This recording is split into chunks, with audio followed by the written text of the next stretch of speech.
Well, good evening. That doesn't feel like enough, does it? It's just good evening. Maybe that's better. UN Secretary General ASIC, IF Director PAM, thank you. Distinguished ladies and gentlemen, I'm tremendously honored to be UN Women's Advocate for Political Participation and Leadership. I am proud to be a woman and a feminist. And this evening, I'm extremely proud to stand before you on this significant day, which serves as a reminder to all of us how far we've come. But also, amidst celebration, a reminder of the road ahead. I want to tell you a story that will sort of give context to my being here and my work with you and women. When I was just 11 years old, I unknowingly and somehow accidentally became a female advocate. I was around the same time as the Beijing conference, so a little over 20 years ago, where in my hometown of Los Angeles, a pivotal moment reshaped my notion of what is possible see.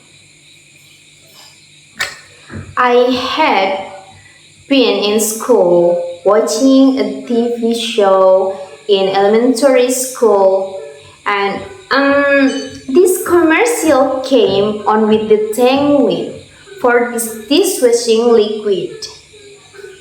And the tagline said, women all over America are fighting greasy pots and pans.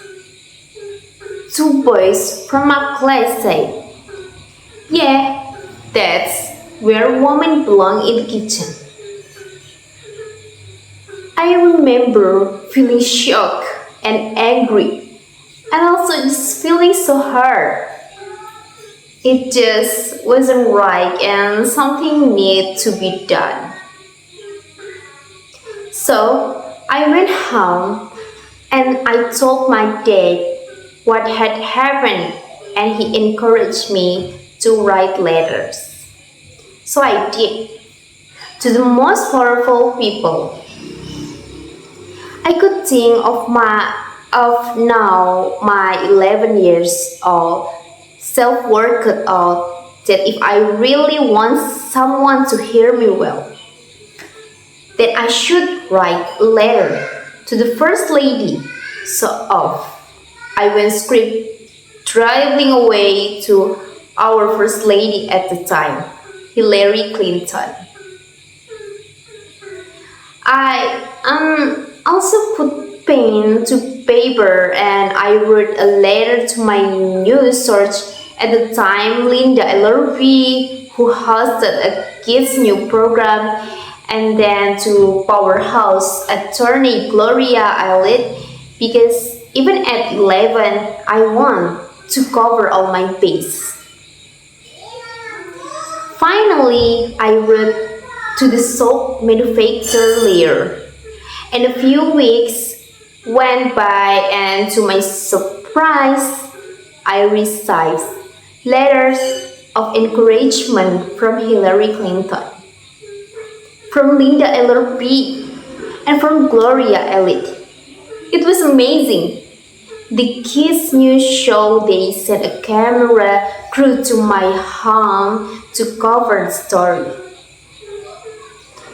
And it was roughly a month later when the soap manufacturer Procter and Gamble changed the commercial for the ivory clear dishwashing liquid. They changed it from women all over America are fighting greasy pots and pans to people all over America. It was at the moment that I realized the magnitude of my action at the age of 11. I had great my small level of impact by standing up for equality.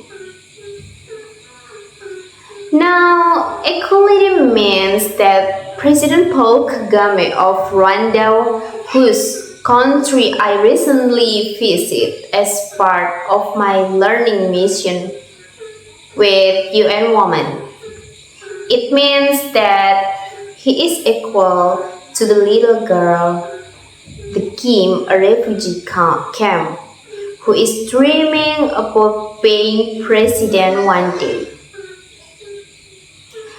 Equality means that UN Secretary General Ban Ki-moon is equal to the young intern at the UN who is dreaming about shaking his hand. It means that a wife is equal to her husband, a sister to her brother. Not better, not worse. They are equal. You and woman, as you guys know, has defined the year 2030 as the expiration date for gender inequality. And here is what's staggering: the studies show that at the current rate, the elimination of gender inequality won't be possible until 2095. That's another 80 years from now. And when it comes to women's political participation and leadership, the percentage of female parliamentarians globally has only increased by 11% since 1995. 11% in 20 years? Come on, this has to change. Women make up more than half of the world's population and potential, so it is neither just nor practical for their voices.